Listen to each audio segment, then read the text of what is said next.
Hey class, I wanted to make a quick video for you on this homework problem here because it's a pretty tricky one.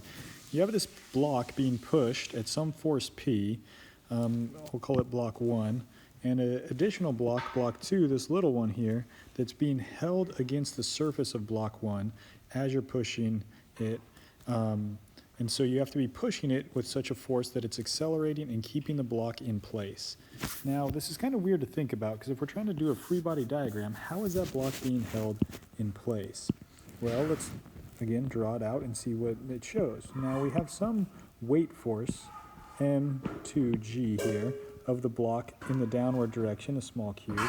And so there must be some upward force offsetting it if it gets held in place. And that upward force would actually be the force of static friction because, again, friction always opposes rubbing parallel to the surface of contact. And so the surface of contact right here is this surface between the two blocks.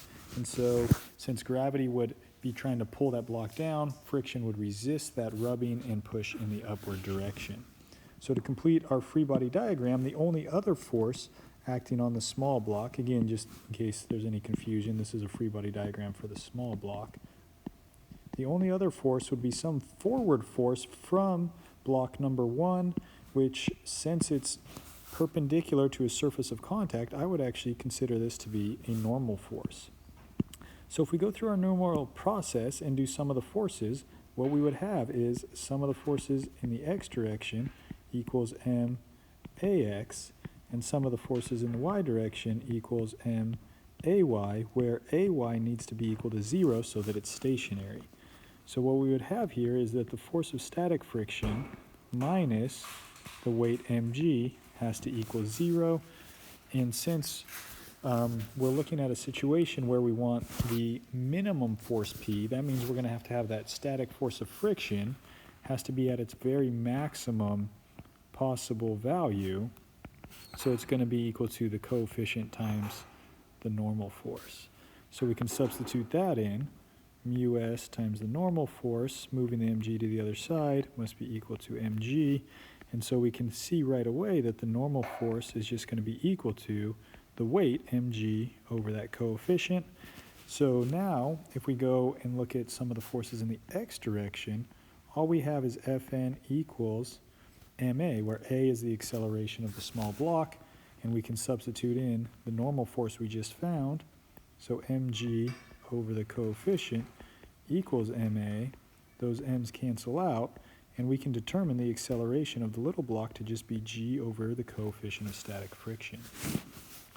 Now, that still doesn't answer the question because we're asked to find P, this force, that's not even in our free body diagram for the small block because it's only affecting the small block through this normal force. So now we need to make a new free body diagram. Here you have two options. You can either do a free body diagram for block 1, in which case you would take block 1 here, and you would have the P force forward, you would have the normal force on block 1, and you'd have the weight of mass 1, but then you'd also need the backwards equal and opposite Fn of this guy because of Newton's third law.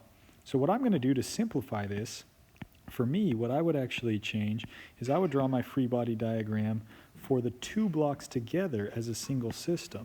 So it's as if we have both of these two blocks together, and my free body diagram for the two of them together would look just like what we see here. All this other stuff, the force of static friction, the normal, and so on, those would all be internal to the system. And so what we have is just what we see with the added force down of part of our system is also m2g. So now if we do sum of the forces in the x direction equals max, in this situation the force is only P. This m is the total mass, m1 and m2 together, and this a is the acceleration we just found, because if that's the acceleration that the small block needs, it's also the acceleration that the large block needs. And once you find this acceleration, you can find P. You don't even need to worry about the sum of the forces in the y direction. So that's going to be my video for you. I hope that enables you to figure out and solve, and I hope you all have a box-worthy day.